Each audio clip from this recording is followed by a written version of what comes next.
First half സൂപ്പറാണ്. നല്ല violence ആണ്, നല്ല കിടിലൻ മേക്കിംഗ് ആണ്. ഉണ്ണിമുന്തന്റെ പെർഫോമൻസ് സ്വാഗൊക്കെ നല്ല കിടിലനായിട്ടുണ്ട്.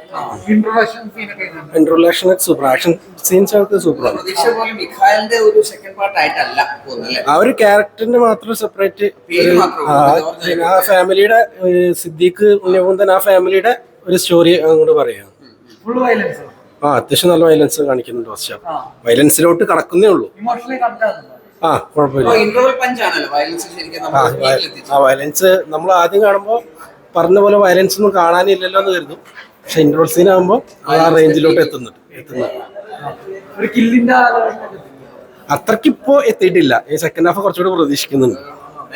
ഫസ്റ്റ് ഹാഫ് കുഴപ്പമില്ല. ഒരു ഹൈപ്പ് മൂവ്മെന്റ് ഇതുവരെ ഒന്നും ആയിട്ടില്ല. ഒരു ഇന്റർവൽ പോർഷനൊക്കെ സെക്കൻഡ് ഹാഫിലായിരിക്കും. ഇനി വരാൻ പോകുന്നത് എന്തോ വലിയ കാര്യമായിട്ടെന്നുള്ളൊരു സാധനം നമുക്ക് ഇന്റർവൽ പോർഷനിൽ തരുന്നുണ്ട്. എൻഗേജിങ് ആക്കി കൊണ്ടുവരുന്നു, ഒരു പടത്തിലേക്ക് എത്തിക്കും. ജഗദീഷിന്റെ ക്യാരക്ടർ അടിപൊളിയായിരുന്നു. ഒരു ഒട്ടും എക്സ്പെക്ട് ചെയ്യാത്തൊരു ടൈപ്പ്. അതെ, പക്കായിട്ട് തന്നെ വരുന്നുണ്ട്. ഉണ്ണിമുന്തൻ ആ ഒരു സ്റ്റൈലിഷ് സ്വാഗും എല്ലാം സ്റ്റൈലിഷ് ആയിട്ട് കൊണ്ടുവരുന്നുണ്ട്.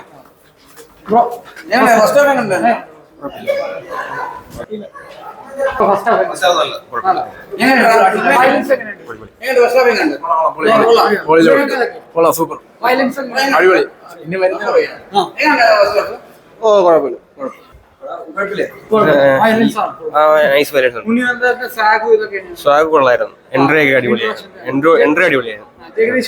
ജഗദീഷ് കുഴപ്പമില്ല. പുള്ളിക്ക് ചെയ്യാം. പുള്ളി ഇതുവരെ കാണാത്ത രീതിയിലാണ് പുള്ളി വന്നിരിക്കുന്നത്. അതെ, സെക്കൻഡ് ഹാഫും ഈ ലെവലിൽ പോവാണെങ്കിൽ നൈസായിരിക്കും. കില്ലിനെക്കാട്ടി വയലൻസ് കൂടുതലാണ്. അത് കാണിക്കും. അതെ, പഞ്ച് അത്ര ഇമ്പാക്ട് ഇല്ലായിരുന്നു, എന്നാലും കുഴപ്പമില്ല. സെക്കൻഡ് ഹാഫിലാണ് ഇരിക്കുന്നത്. സെക്കൻഡ് ഹാഫ് നൈസാക്കുകയാണെങ്കിൽ ഒന്നുകൂടെ ഇതായിരിക്കും.